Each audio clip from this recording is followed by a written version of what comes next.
அடுத்ததான் நம்ம வந்துட்டு இப்போ சிம்ம ராசிக்கு பார்த்துடலாம். சிம்ம ராசிக்கு சொல்லுங்க. சிம்ம ராசிக்காரங்களை பார்த்தோன்னா எப்பயுமே நான் தான் தனிக்காட்டு ராஜா அப்படின்னு சொல்லக்கூடியவங்க. ஏன்னா அது ராஜா, சூரியனோட ராசி, அவர் தான் ராஜா. ஓகேங்களா? அப்படின்னும் போது எப்பயுமே எந்த விஷயத்திலையுமே எதற்கும் அஞ்சாதவர்கள், எதற்கும் தலை வணங்காதவர்கள், எப்பொழுதும் ஒரு செருக்கோடவே இருப்பவர்கள், அதிகாரம் கம்பீரத்தோடவே இருப்பவங்க அப்படின்னா அந்த சிம்மராசிக்காரங்க தான். ஆனால் இந்த சிம்மராசிக்காரங்களுக்கு கடந்த ஒரு 2.5 வருடமாக பார்த்தீங்கன்னா அடி மேல் அடி.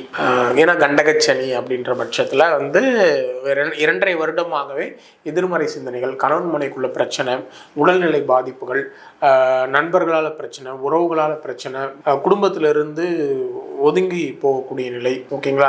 யாருடைய உதவியும் கிடைக்காத சூழல். அதே நேரத்தில் உங்கள் பிஸ்னஸில் இருந்தால் அவங்க பார்ட்னர்ஷிப்பில் பிரச்சனை, பார்ட்னர்ஷிப் பிரிவுகள் வந்து பார்ட்னர்ஷிப் பணத்தை தூக்கிட்டு ஓடுற அளவுக்கு இந்த விஷயங்கள் எல்லாமே நடந்திருக்கும். ஓகேங்களா? அந்த அளவுக்கு ஒரு எதிர்மறையான பலன்களை வந்து இந்த சிம்மராசிக்காரங்க கடந்த காலங்களில் அனுபவிச்சிருப்பாங்க.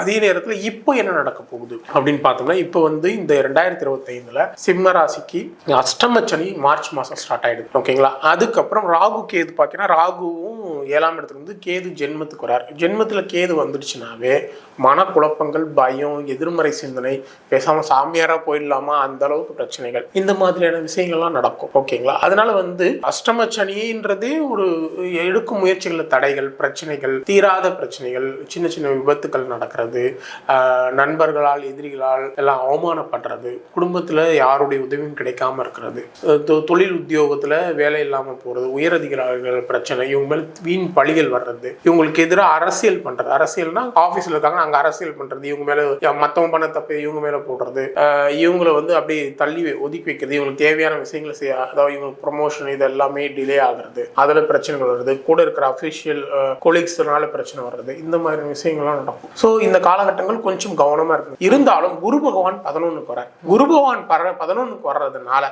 எத்தனை தடைகள் இந்த மாதிரி பிரச்சனைகள் இருந்தாலும் அதையெல்லாம் சமாளிக்கக்கூடிய ஆற்றலும், ஓகேங்களா, இவங்களுக்கு சில விஷயங்கள் பாசிட்டிவாக நடக்கிறதும் இருக்கு. அதனால அதிகமாக பயப்பட வேண்டாம். அதனால வந்து ஆனால் அகலக்கால் எதுலையுமே வைக்க வேண்டாம். அதாவது குரு பகவான் நல்லா தான் இருக்கார் நமக்கு, அதனால ஓவர் கான்ஃபிடென்ட்டோட செய்யும் போது அது பிரச்சனைக்குள்ளாகும். அதனால வந்து இவங்க உண்டு, இவங்க வேலை உண்டுன்னு இருக்கிறது நல்லது. பாசிட்டிவ் திங்கிங், அதாவது நெகட்டிவ் திங்கிங் அவாய்ட் பண்ணிட்டு பாசிட்டிவ் திங்கிங் வளர்த்துக்கணும். அதே நேரத்தில் இவங்க பணியில மட்டும் கவனம் அதிகமாக செலுத்தணும்.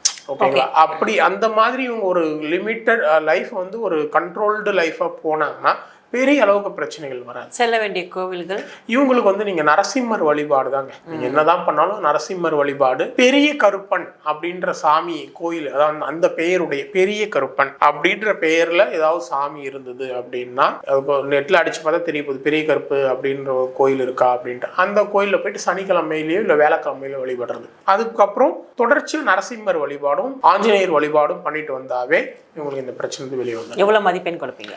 இவங்களுக்கு வந்து 50.